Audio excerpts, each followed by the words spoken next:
Hello friends, welcome to Tutorials Point. In this tutorial we will see how we can manage the license keys for the BI platform deployment.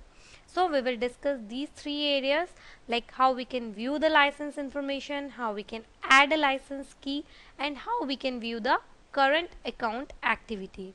So let's go to the CMC and see how these things are done. So you will manage the licenses from the CMC. So let's go to the remote system and log in to the CMC with the admin user.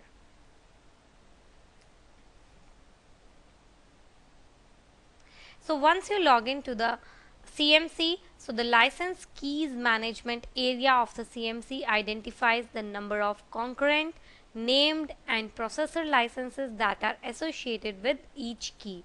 So here if I go to the license keys area,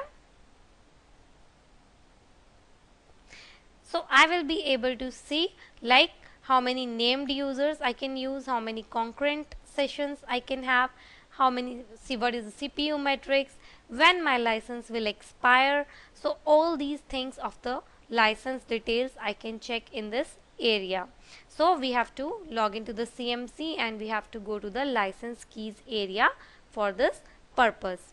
So now let's say if you want to add a new license key. So if you are upgrading from a trial version of the product, so we have to be sure to delete the evaluation key prior to adding any new license keys or product activation key code.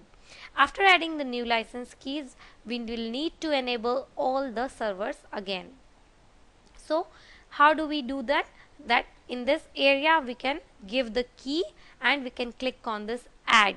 So it will add the key to the BI platform deployment. Now to view the current account activity, so we can go here to the settings. So in the settings area we have this view global system metrics. So this section displays the current license usage along with the additional job metrics we have.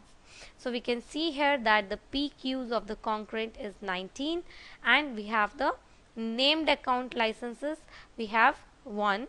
So all these things we can check from the settings area of the CMC. So in this tutorial we have seen how we can check the existing license keys, how we can add the new license key, and if we have to delete the license key, so again for that as well we can go to the license keys areas and we can select any key and click on delete to delete that. And then we have seen how we can view the current account activity in the BI platform deployment. So in this tutorial we have covered the license keys area of the CMC. Thank you.